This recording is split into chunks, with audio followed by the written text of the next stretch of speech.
क्या क्या पढ़ लिया था पीछे, थोड़ा सा रिवाइज कर लो क्योंकि एक दिन की छुट्टी हो गई। सबसे पहले तो कानपुर कोचिंग बताएं, इसका मोबाइल नंबर लिखा हुआ है, जिसमें आपको किसकी फ्री क्लास मिलती है, हिंदी की। कभी भी आओ, हिंदी की क्लास फ्री पढ़ो। कितने बजे से कितने बजे? 12 बजे से 1 बजे। ऑनलाइन फ्री है ऑफलाइन? दोनों, ऑनलाइन और ऑफलाइन दोनों फ्री मिलेगा। ठीक, पीछे हमने पढ़ा था सबसे पहले राष्ट्रभाषा, यही पढ़ा था पिछली क्लास में। राष्ट्रभाषा का मतलब क्या है? ऐसी भाषा जो संपूर्ण राष्ट्र में एक समान रूप से बोली जाती हो, प्रत्येक नागरिक के द्वारा पढ़ी जाए, लिखी जाए, समझी जाए, बोली जाए, उसे क्या कहेंगे? राष्ट्रभाषा। भारत की राष्ट्रभाषा कोई भी भारत की राष्ट्रभाषा नहीं है। दूसरा हमने पढ़ा था राजभाषा,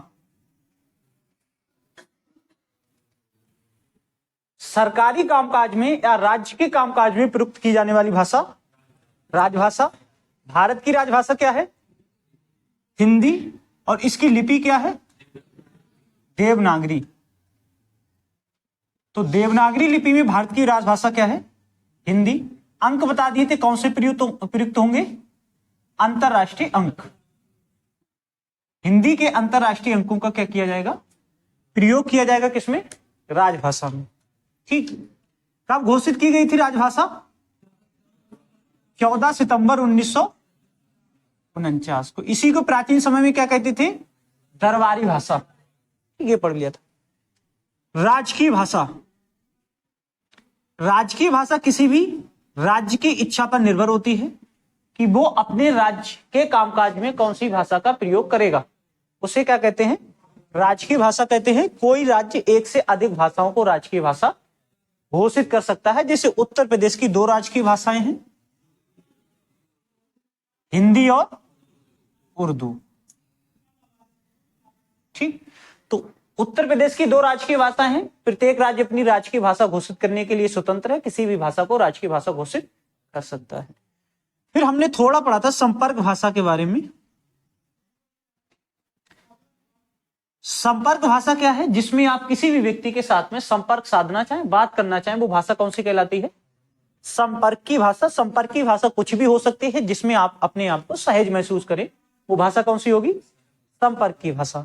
ठीक, तो राष्ट्रभाषा, भारत की कोई राष्ट्रभाषा नहीं है। राजभाषा हिंदी, जिसमें राज्य के कामकाज प्रयुक्त होंगे। राजकीय भाषा, राज्य की इच्छा पर निर्भर होता है किसको राज्य की भाषा बनाएगा। संपर्क की भाषा, ये कोई मानक रूप नहीं होता है, आप जिस भाषा में बात करना चाहो वो भाषा कैसी होगी? संपर्क की भाषा। आप गांव में जाएंगे तो अपने गांव की भाषा बोलेंगे, शहर में आएंगे तो हिंदी बोलेंगे, ब्रिटेन चले जाएंगे तो अंग्रेजी बोलेंगे। ये सारी भाषाएं कैसी हो सकती हैं? संपर्क की भाषा होती है। आप दक्षिण में चले जाओ, तमिल तेलुगु अगर आपको आती तो उसमें बात कर लो, वो कैसी भाषा हो जाएगी? संपर्क की भाषा। ठीक, ये तो हो गया था राष्ट्रभाषा, राजभाषा, राजकीय भाषा है। संपर्क भाषा के बारे में एक और जो महत्वपूर्ण था, जो हमने पीछे पढ़ा था भाषा के विकास को लेकर, हिंदी भाषा का विकास किस भाषा से हुआ है, या हिंदी की आदि जननी किसे कहा जाता है? संस्कृत को। तो जो लोग नए बैठे हुए वो एक बार से उसे भी देख लो। सबसे पहले कौन सी थी? संस्कृत।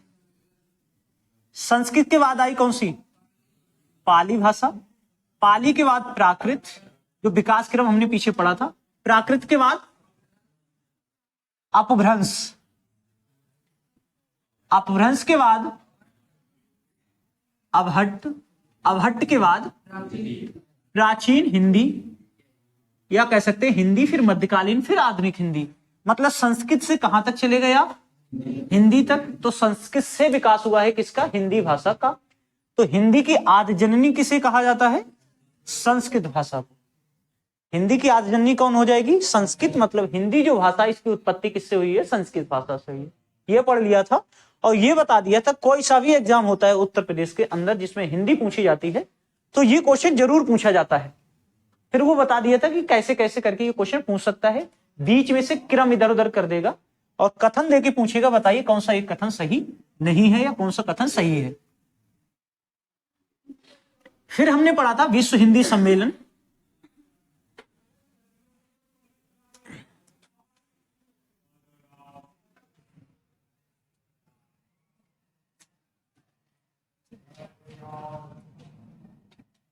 विश्व हिंदी सम्मेलन क्यों आयोजित कराए जाते हैं? तो हिंदी को अंतरराष्ट्रीय स्तर पर एक अच्छा दर्जा मिल जाए, इसलिए क्या आयोजित कराए जाते हैं? विश्व हिंदी सम्मेलन हिंदी के प्रचार प्रसार के लिए कराए जाते हैं। अब तक 2023 तक कुल कितने हो गए हैं? 12 विश्व हिंदी सम्मेलन हो गए हैं, जिसमें से आपको बता दिया था एक तो क्रम पूछ सकता है आपसे, क्रम के बाद स्थान या सन पूछेगा। ठीक, एक बार दोबारा से रिवाइज कर लो। पहला विश्व हिंदी सम्मेलन कहां हुआ था? नागपुर, भारत। कब हुआ था? 1975 में। दूसरा विश्व हिंदी सम्मेलन पोर्ट लुई, मॉरिशस। कहां हुआ, कब हुआ था? 1976 में। नोट्स में ये इधर उधर होगा, ठीक, ये मत ध्यान देना कि पहले स्थान लिखा हुआ है, पहले सन लिखी हुई है। तीसरा कहां हुआ? फिर से नई दिल्ली, भारत में। कब हुआ था? 1983। फिर चौथा हुआ port Louis, Mauritius.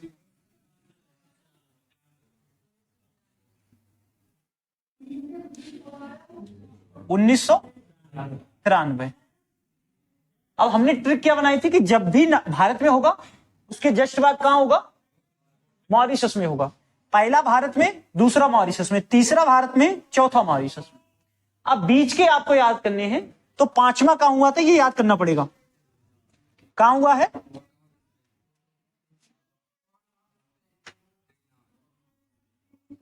Port of Spain, त्रिनाद। कब हुआ था ये? 1996। एक तो ये आपको याद रखना पड़ेगा। फिर छठा कहां हुआ है? London, Britain. ये कब हुआ था? 1999। फिर सातवां हुआ है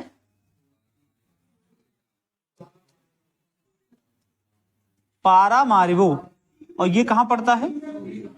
सूरीनाम। कब हुआ? 2003 में। ठीक, और आठवां हुआ है न्यूयॉर्क, यूएसए, 2007। ठीक, चार शुरू के याद कर लेंगे, उसके बाद ये चार आपको याद करने पड़ेंगे। Port Louis, port of Spain, ये पड़ता है त्रिनाद में, 1996। लंदन, ब्रिटेन में छठा हुआ था 1999 में। पारामारिबो सातवां, सूरीनाम में 2003 में, और आठवां हुआ था न्यूयॉर्क, यूएसए में।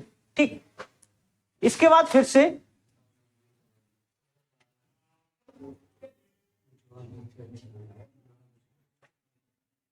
नहीं, सातवें का जो क्रम था,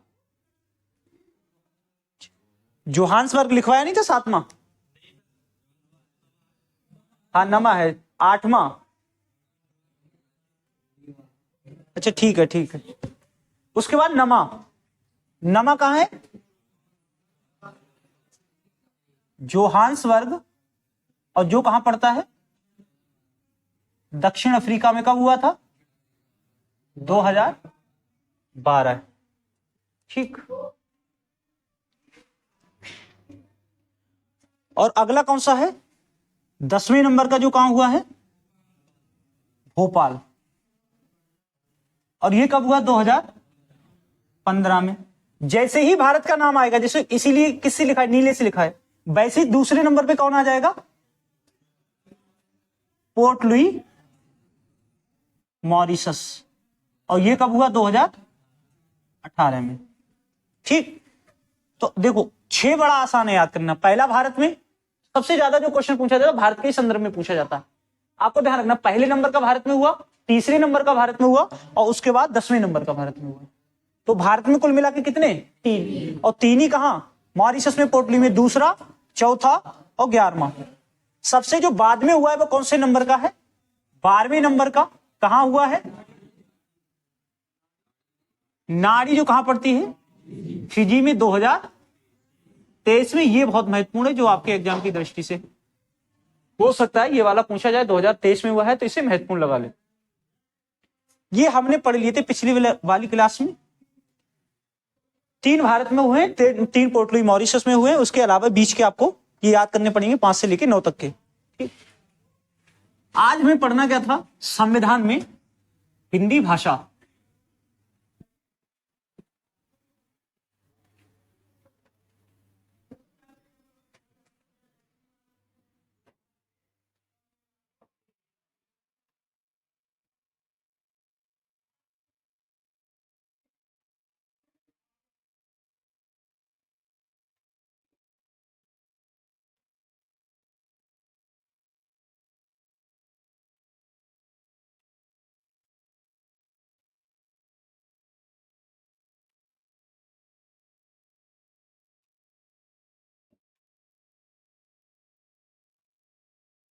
संविधान में हिंदी। ठीक, संविधान में हिंदी की बात कौन सी अनुसूची में की गई है? अनुसूची 8 में संविधान में किसकी बात की गई है? संवैधानिक भाषाओं की बात की गई है, उसी में से एक भाषा का कौन सी दी गई है? हिंदी। अनुसूची 8 में संवैधानिक भाषाओं की बात की गई है। मूल संविधान में कितनी भाषाएं थी इसमें? मूल संविधान में इसमें भाषाएं थी 14, और वर्तमान में इस अनुसूची में भाषाएं कितनी हैं? 22। ही आपने संविधान में भी पढ़ा है। ठीक, फिर आपसे पूछेगा वो मूल भाषाएं कौन सी हैं? 14, उनके बारे में, या बाद में जो भाषाएं जोड़ी गई हैं उनके बारे में। ठीक, 14 जो भाषाएं वो आपने संविधान में भी पढ़ ली हैं, तो उन्हें दोबारा से याद करने की कोई जरूरत नहीं है। ज्यादातर क्वेश्चन पूछेगा कि बाद में जो भाषाएं जोड़ी गई, कितनी जोड़ी गई हैं? 8 भाषाएं। ये 8 भाषाएं बहुत ज्यादा क्या है? महत्वपूर्ण है। अगर अनुसूची की बात करेगा संविधान में हिंदी के बारे में तो कौन सी है? 8। और अगर आर्टिकल की बात करेगा तो किस आर्टिकल में है? अनुच्छेद 343। अनुच्छेद 343 में क्या कहा गया है? राजभाषा या संघ की राजभाषा, और इसी में कहा गया है कि संघ की राजभाषा क्या होगी? हिंदी होगी। ठीक, तो अनुच्छेद 343। अगर आपसे पूछा जाए राज्यभाषा के बारे में कौन सा अनुच्छेद है?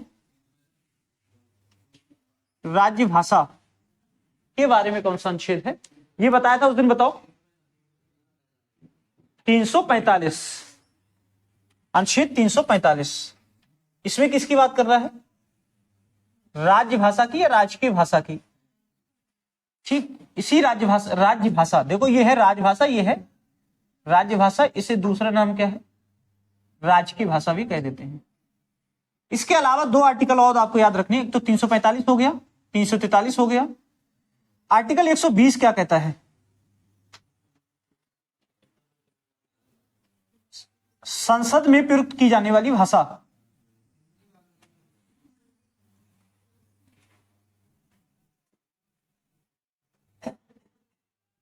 और एक और याद रखना है, आर्टिकल 210। और आर्टिकल 210 किसके बारे में बात कर रहा है? विधानमंडल में प्रयुक्त की जाने वाली भाषा।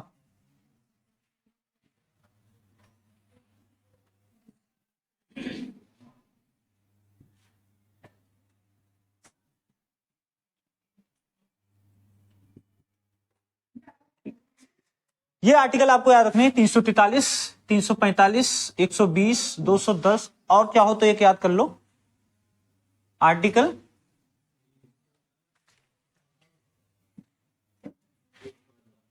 एक तो 148, जिसमें किसकी बात कर रहा है? सुप्रीम कोर्ट की भाषा के बारे में बात कर रहा है, हाई कोर्ट की भाषा में। और सॉरी, हाँ, 348, 348 और 351, ये 2 आर्टिकल और याद करनी है आपको। ये जब संविधान पढ़ोगे तो वहां अच्छे से समझ लेना। 343 समझ लिया है कि इसमें किसकी बात कर रहा है? राजभाषा की। राजभाषा क्या होगी? देवनागरी लिपि में हिंदी होगी, इधर ध्यान दो भी। राज्यभाषा 345 क्या होगी? अपनी राज्य पे इच्छा पे निर्भर है, किसी भी राज्य को, किसी भी भाषा को राजभाषा बना सकता है। अनुच्छेद 120 कह रहा है कि संसद में प्रयुक्त की जाने वाली भाषा, बहुत ज्यादा महत्वपूर्ण है। संसद में किस भाषा का प्रयोग किया जाएगा?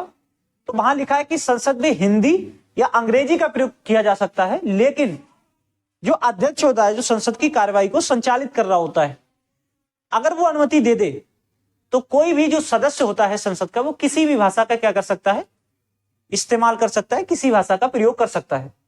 ठीक, जैसे मान लो तुम चुन के गए, तुम्हें हिंदी नहीं आती है, तुम्हें अंग्रेजी भी नहीं आती है। जैसे दक्षिण भारत को कोई व्यक्ति आ जाए जिसे अंग्रेजी नहीं आती हो, हिंदी नहीं आती हो, तो वो क्या करेगा? अपनी स्थानीय भाषा में बात कर सकता है, लेकिन तभी जब तक कि उसे अध्यक्ष अनुमति ना दे दे। लेकिन अध्यक्ष अनुमति देने के लिए बाध्य होता है कि अगर कोई संसद का सदस्य अपनी मातृभाषा में बात करना चाहता है तो उसे अनुमति प्रदान की जाएगी। तो एक तो ये ध्यान रखना है कि 120 संसद में प्रयुक्त की जाने वाली भाषा, 210 विधानमंडल में प्रयुक्त की जाने वाली भाषा। सेम जो व्यवस्था संसद में, केंद्र में संसद के रूप में होती है, राज्य में वही व्यवस्था किस रूप में होती है? विधानमंडल के रूप में होती है। केंद्र में जो व्यवस्था संसद बनाता है, राज्य में वही व्यवस्था कौन बनाएगा?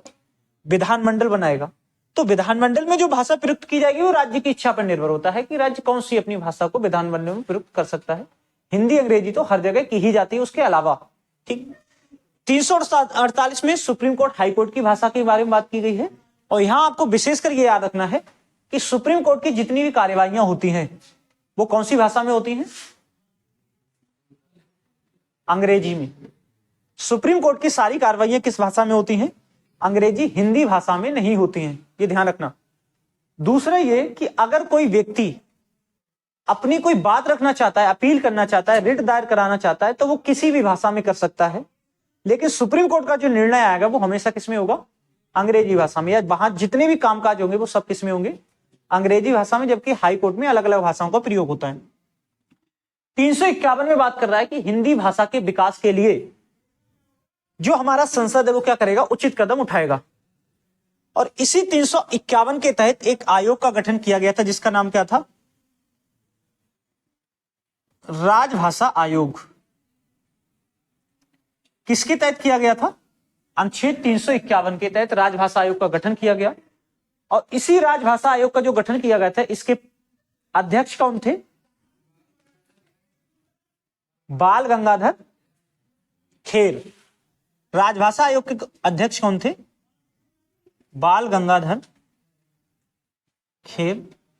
और ये राजभाषा आयोग गठित किया गया था, इसकी जांच करने के लिए कमेटी बनाई गई थी। इस कमेटी के अध्यक्ष कौन थे? जांच कमेटी जो बनाई गई थी इसके अध्यक्ष थे गोविंद वल्लभ पंत। ये पॉइंट लिखा हुआ नहीं नोट्स में? नहीं लिखा है तो ऐड करके लिखो, जल्दी से लिखो। अनुच्छेद 351 के तहत कब किया गया था बल्लू? अनुच्छेद 351 के तहत 1955 में 351 के तहत 1955 में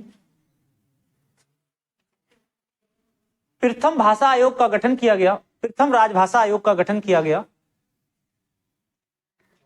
प्रथम राजभाषा आयोग का गठन किया गया।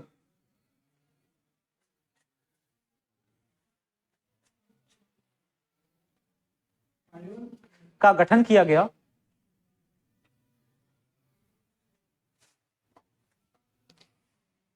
जिसके अध्यक्ष बाल गंगाधर खेर थे।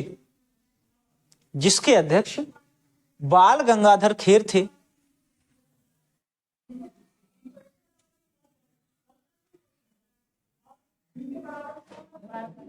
खेर थे।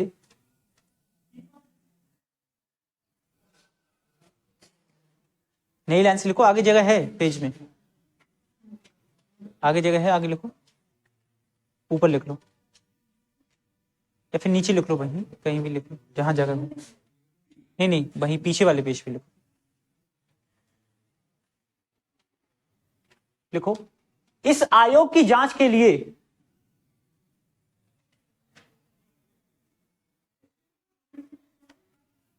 एक समिति का गठन किया गया। इस आयोग की जांच के लिए एक समिति का गठन किया गया। एक समिति का गठन किया गया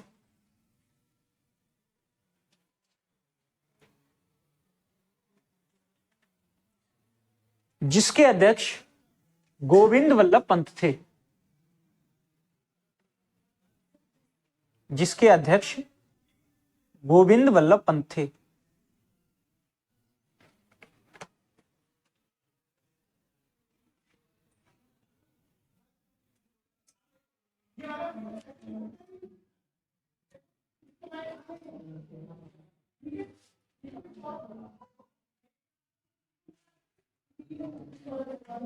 ठीक, तो संविधान के रूप में हिंदी को आपको इतना याद रखना है। अनुसूची 8 में भाषा दी गई है 8, जिनमें हिंदी उसमें हिंदी शामिल है। अनुच्छेद 343 राजभाषा की बात कर रहा है। अनुच्छेद 345 राजकीय भाषा की बात कर रहा है। अनुच्छेद 120 संसद में प्रयुक्त की जाने वाली भाषा। अनुच्छेद 210 विधानमंडल में प्रयुक्त की जाने वाली भाषा। 348 सुप्रीम कोर्ट व हाई कोर्ट की भाषा। और 351 भाषा के विकास के लिए संसद क्या करेगा? उचित कदम उठाएगा। इन सारी को हम भाग 1 पढ़ेंगे, भाग 17 और भाग 17 जब पढ़ेंगे संविधान का तो वहां इन सारी चीजों को डिटेल में पढ़ेंगे। 1955 में इसी के तहत प्रथम राजभाषा आयोग का गठन हुआ जिसके अध्यक्ष बाल गंगाधर खेर थे। और एक कमेटी बनाई गई थी इस आयोग की जांच के लिए जिसके अध्यक्ष कौन थे? गोविंद वल्लभ पंत। ठीक, ये आपकी हो जाएगी संविधान में हिंदी भाषा का क्या रोल है। दूसरा ये ध्यान रखना कि जो मूल 14 भाषाएं थी उसमें हिंदी शामिल थी। तो हिंदी इन 22 भाषाओं में भी शामिल है, और जो शुरुआत में 14 भाषाएं थी उसमें भी हिंदी क्या थी, शामिल थी।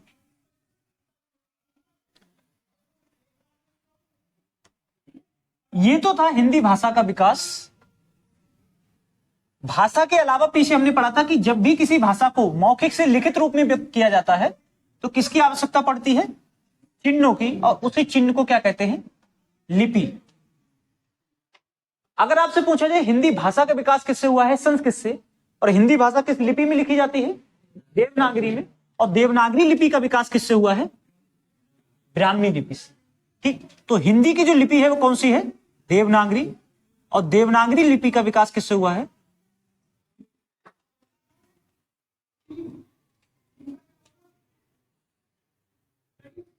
और इसका विकास किससे हुआ है, ब्राह्मी लिपि से।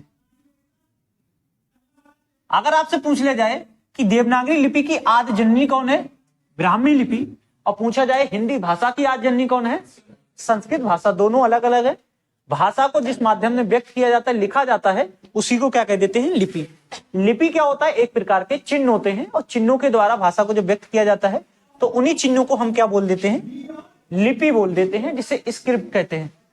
ठीक, अब जब देवनागरी, जैसे हम पढ़ा था हिंदी का विकास एक निश्चित क्रम में हुआ है, किससे, संस्कृत से, इसी तरह देवनागरी का जो विकास है एक निश्चित क्रम में हुआ है, किससे, ब्राह्मी लिपि से। किससे, ब्राह्मी लिपि से। ठीक, देखने गेट खुला हुआ है क्या,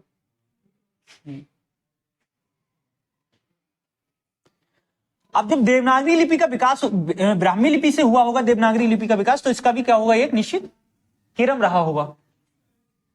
ये क्रम क्या है, इसी को हमें पढ़ना है, किसमें, देवनागरी लिपि के विकास के रूप में।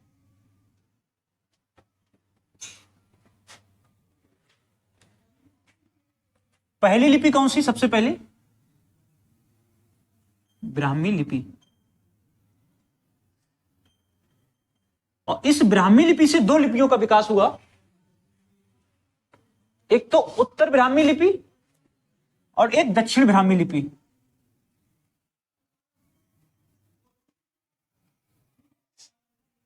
उत्तर ब्राह्मी और दक्षिण ब्राह्मी, और जो दक्षिण ब्राह्मी लिपि थी, इससे बहुत सारी भाषाओं का विकास हुआ जो दक्षिण भारत की भाषाएं हैं, जिसमें आपकी कौन सी आ जाती हैं, तमिल, तेलुगु, कन्नड़, मलयालम, तुलु, जो भी दक्षिण भारत की भाषाएं, उनका सबका विकास कैसे हुआ है, दक्षिण ब्राह्मी लिपि से हुआ है। फिर जो उत्तर ब्राह्मी लिपि है, उत्तर ब्राह्मी लिपि से एक लिपि विकसित हुई जिसका नाम क्या था, गुप्त लिपि। फिर इस गुप्त लिपि से एक लिपि विकसित हुई जिसका नाम था सिद्ध मातृका लिपि। फिर सिद्ध मातृका से एक लिपि विकसित हुई जिसका नाम क्या था, कुटिल लिपि। फिर इस कुटिल लिपि से दो लिपियां विकसित हुई, एक तो नागरी लिपि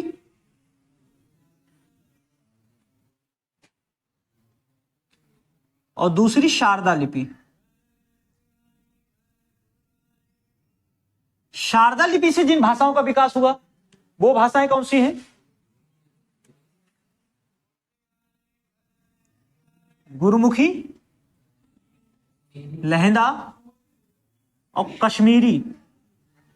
ठीक, और जो नागरी लिपि थी फिर से कितने भागों में टूट गई, दो, एक तो पश्चिमी नागरी और दूसरी पूर्वी नागरी। पूर्वी नागरी से जिन भाषाओं का विकास हुआ उसमें पूर्व की जो भाषाएं हैं, असमिया, उड़िया, बांग्ला, मतलब जो पूर्व की भाषाएं हैं भारत में, उनका विकास किससे हुआ है, पूर्वी नागरी से। और जो पश्चिमी नागरी है इसी से विकास हुआ किसका, देवनागरी का। और देवनागरी में ही कौन सी भाषा लिखी जाती है, हिंदी।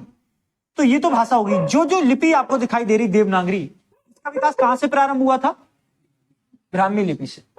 तो ब्राह्मी लिपि से इतने चरणों के बाद किस लिपि का विकास हुआ है? देवनागरी लिपि का विकास हुआ है। बीच का आपको कुछ भी याद नहीं रखना है इसमें, आप केवल इतना याद रखो कि देवनागरी लिपि का विकास किससे हुआ था? ब्राह्मी लिपि से हुआ था। ये देवनागरी लिपि की जो आदि जननी है वो कौन सी है? ब्राह्मी लिपि है। जैसे आप भाषा का विकास पढ़ते हैं वैसे ही धीरे धीरे किसका विकास हुआ है? लिपि का विकास हुआ है। ठीक, जैसे मान लो आप हिंदी लिख रहे हो, हिंदी में आप बहुत अच्छा लिख रहे हो, ठीक, आप थोड़ा थोड़ा चेंज करते चले। ये जो आपको दिखाई दे रहा है ये कोई 1-2 वर्षों का नहीं है, ये कई दशकों कई सैकड़ों वर्षों पुराना है। आप 1000-2000 वर्ष भी कह सकते हैं, क्योंकि लिपि में जो चेंज होता है बहुत लंबे समय के बाद होता है। आप अब से पीछे चले जाओगे तो लिखने का थोड़ा सा तरीका अलग होगा। देवनागरी लिपि का 100 वर्ष पहले अक्षरों को बनाने का तरीका कुछ अलग होगा। आधुनिक रूप में अक्षरों को बनाने का तरीका कुछ अलग है। आने वाली पीढ़ी में अक्षरों को बनाने का तरीका क्या होगा? कुछ और धीरे धीरे इसी से क्या होता है? लिपि परिवर्तित हो जाती है। तो जो पहले ब्राह्मी लिपि थी उसमें 2 शाखाएं, दक्षिण ब्राह्मी, उत्तर ब्राह्मी। अब आप देखो तमिल, तेलुगु, कन्नड़, मलयालम और हिंदी दोनों को मिलाओ और इन भाषाओं में देखो मतलब ज्यादा अच्छी भाषा कौन सी है देखने के हिसाब से, आसान भाषा कौन सी लगेगी? आप हिंदी, क्योंकि उनका इतना विकास नहीं हुआ है जितना विकास किसका हो गया है? देवनागरी का हो गया है, या जितना विकास हिंदी का हो गया है। ठीक, तो ये एक लंबा विकास क्रम है किसका? देवनागरी लिपि का। देवनागरी लिपि का विकास पूछा जाएगा, बस इतना याद रख लेना किससे हुआ है? ब्राह्मी लिपि से हुआ। फिर वो आपसे बात करता है, ये बताइए जो देवनागरी लिपि है इसके साक्ष्य कहां से प्राप्त हुए हैं? तो सबसे पहले देवनागरी लिपि के साक्ष्य कहां से प्राप्त हुए? सिंधु घाटी से। ऐसी बातें कर रहे हो, सिंधु घाटी में तो सिंधु घाटी में जो लिपि लिखी मिली है उसे तो पढ़ ही नहीं पाए अभी तक हम लोग। ठीक, हाँ, अगर लिपि संबंधित साक्ष्य पूछा जाए, अब यही तुमने थोड़ा सा उसमें देख लिया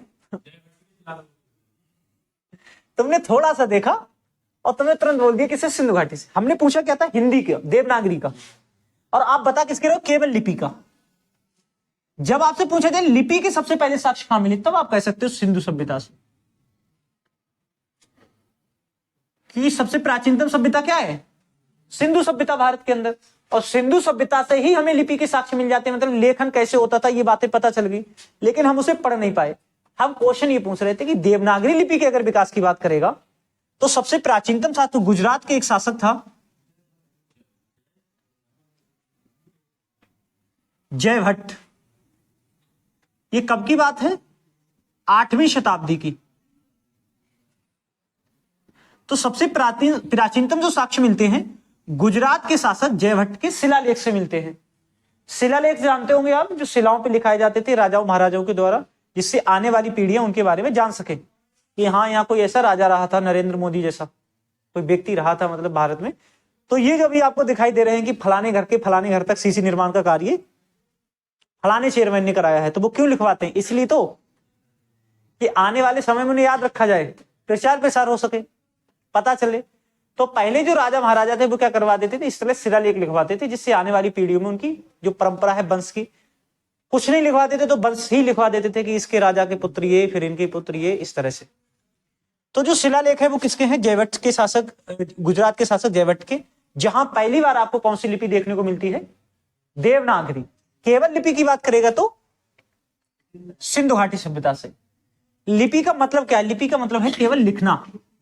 किस भाषा, जैसे आपको बचपन से बताया गया ये क्या है? ये बताया ही तो गया है। अगर बचपन से आपको ये बता दिया जाता ये ना लिख के ये का लिखा हुआ है तो आप इसे क्या पढ़ रहे होते? हाँ, अब देखो, आप बताओ ये क्या लिखा है? बताओ, नहीं पता है ना। और अगर मान लो हम ये कहते हैं जहां भी ऐसा लिखे हम, ठीक, तो इसका मतलब हमने चाइनीज भाषा में शब्द लिख दिया जिसका अर्थ है हिंदी। अब ये मिटा दिया हमने ऐसे, अब हमने दोबारा से यहां पे लिखा। अब आप बताओ क्या लिखा हुआ है? ये हिंदी का, क्योंकि अभी आपको बता दिया था ना ये क्या लिखेंगे ऐसे, तो बस यही तो लिपि है। ये आपको बचपन से आपके दिमाग में डाला गया ना ये ए है। अगर इसका नाम ऐसे कुछ रख देते, का लिख देते, बी लिख देते, तो आप बी पढ़ रहे होते इसे। तो ऐसा कुछ, अब ये मानक रूप हो गया। मानक रूप का मतलब ये जहां भी पढ़ा जाएगा इसे क्या पढ़ा जाएगा? आतंकवादी जो लोग होते हैं और जो खुफिया एजेंसी के लोग होते हैं, खुफिया एजेंसी के जो काम कर रहे होते हैं देश के लिए, वो पता क्या करते हैं, वो अपनी अलग से एक भाषा का विकास कर लेते हैं। अब उनका मतलब ये है कि जहां भी ये चिन्ह आपको मिल जाएगा वहां कोई आतंकवादी गतिविधियां सक्रिय हैं, ये अपना किसी एजेंसी का काम हो सकता है जो देश के लिए खुफिया एजेंसियां काम कर रही हैं। अब वो जहां इस तरह का चिन्ह बना के जाएंगे, अच्छा कोई नॉर्मल व्यक्ति उस चिन्ह पे क्या ही ध्यान देगा? देगा? नहीं देगा। लेकिन वो समझ जाएंगे इस चिन्ह का मतलब क्या है। जैसे ही आपके क्लास में हम बोल दें, जैसे वीडियो चल रही है, हमने बोला जहां भी हम इस तरह से करते हैं वहां तुम शांत हो जाओ, ठीक? अब हमने जी मिटा दिया, कोई शोर हो रहा था बहुत ज्यादा क्लास में, अब हम मुंह से नहीं बोलना चाहते थे क्योंकि क्लास चल रही थी, तो हमने ऐसे कर दिया, आप क्या हो जाएंगे एकदम से? शांति। आपको बता दिया गया। ऐसे ही आप जब रोड पे पढ़ते हैं, रोड के जब नियम पढ़ते हैं, तो वहां पुलिस में भी इस तरह के क्वेश्चन आते हैं कि जैसे मान लो कहीं ट्रायंगल बना हुआ है तो इसका अर्थ क्या है, ठीक? ट्रायंगल के अंदर क्रॉस बना हुआ है तो इसका अर्थ क्या है? तो वो सारे क्या है, एक प्रकार के चिन्ह है भाई। चिन्ह क्या कहलाने, मतलब उन चिन्हों के माध्यम से हम भाषा समझ जाते हैं। तो ये लिपि भी क्या है, इसी तरह से है भाई, चिन्ह है। उन चिन्हों को एक क्रम में लिखा जाएगा। जैसे मान लो आपने रीजनिंग में बहुत ज्यादा ये चीजें पढ़ी होंगी, ये तो आपके नोट्स में है ही, ठीक? इसे रफ कर देगा।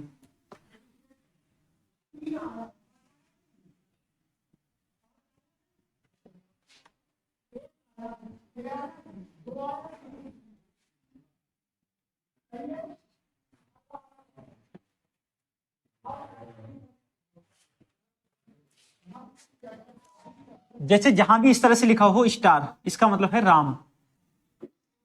हैच, इसका मतलब है घर, इसका मतलब है जाएगा, इसका मतलब है के, इसका मतलब है साथ,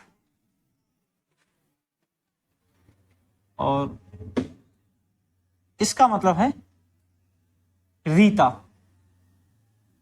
ठीक? अब आपको ये सेंटेंस बनाया जाएगा, इधर इस तरह से लिख दिया उसने।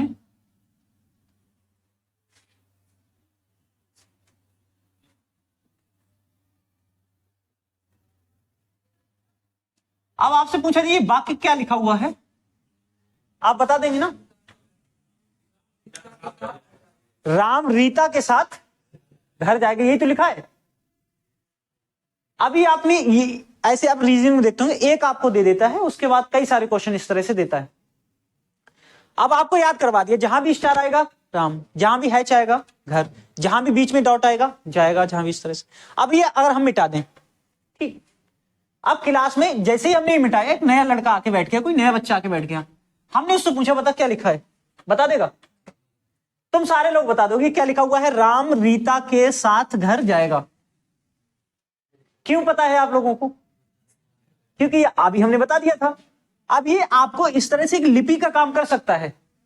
किसका काम करेगा? अब ये किसकी भाषा हो गई? हम लोगों की भाषा। ये किसकी लिपि हो गई? देखो हमने नई लिपि बना दी। हम कितने ओजस्वी लोग हैं, बना दी नहीं बना दी? तो यही क्या, यही तो लिपि है। अपने विचारों को व्यक्त करने के लिए मौखिक रूप में व्यक्त करते थे तो उसे वर्ण कह देते थे, ठीक? ध्वनि कह देते थे। ध्वनि से जब वर्ण बनाते हैं तो ध्वनि से वर्ण बनाने का जो क्रम है उसमें चिन्ह जरूरी होते हैं, और उसी चिन्हों को क्या कह देते हैं हम? लिपि कह देते हैं, ठीक? अब ये आपको जब सिखा दिया जाएगा, आप इसे पढ़ते रहोगे हमेशा कि राम रीता के साथ घर जाएगा। जहां भी इस तरह से आएगा आपको सर राम क्यों लिख दिया, ठीक? जहां भी इस तरह से आएगा आपको ये तो रीता लिख दिया आपने। ये जो भाषा आपको दिखाई दे रही, चाइनीज में ऐसी भाषा का प्रयोग होता है। आपने देखा होगा चाइनीज भाषा को इसी तरह से होता है। वहां एक चिन्ह का मतलब एक शब्द होता है। जैसे हमने एक चिन्ह बनाया, इसका अर्थ बता दिया क्या है? राम, ठीक? इसका अर्थ बता दिया जाएगा। तो लिपि क्या हो जाएगी? जो भाषा आपने मौखिक पढ़ी है उसे लिखित रूप में व्यक्त करने के लिए जिन चिन्हों का प्रयोग किया जाता है उसे क्या कह देते हैं? लिपि कह देते हैं। मौखिक भाषा को लिखित भाषा में व्यक्त करने के लिए प्रयुक्त किए जाने वाले चिन्ह क्या है? लिपि, ठीक? हिंदी किस लिपि में लिखी जाती है? देवनागरी में। और इस देवनागरी लिपि का विकास अभी हमने देखा था किससे हुआ है? ब्राह्मी लिपि से। ये लिपि की बात हो रही है। आपसे कभी नहीं पूछेगा कि देवनागरी लिपि का विकास किस भाषा से हुआ है। आपसे ये ऐसा ही क्वेश्चन हो गया जैसे आपसे पूछे टमाटर आम के किस पेड़ पर आता है। अच्छा, टमाटर आम के पेड़ पे क्यों आएगा? टमाटर पूछेगा तो टमाटर के पौधे पे पूछेगा। अब आपसे क्वेश्चन पूछेगा टमाटर आम के किस पेड़ पर आता है, आप लगा दोगे आंसर। तो यही अंतर है किसमें, लिपि में और भाषा में। लिपि अलग है, भाषा अलग है। भाषा को लिखने का तरीका क्या है, लिपि। तो लिपि का विकास पूछेगा लिपि से, और भाषा का विकास पूछेगा भाषा से। कोई दिक्कत इसमें? कोई दिक्कत नहीं। ठीक, तो ये क्या हो गया, ब्राह्मी लिपि का विकास हो गया। ठीक, कल के क्लास में हम क्या पढ़ेंगे, हिंदी की उपभाषाएं तथा बोलियां जो बहुत ज्यादा ही महत्वपूर्ण है।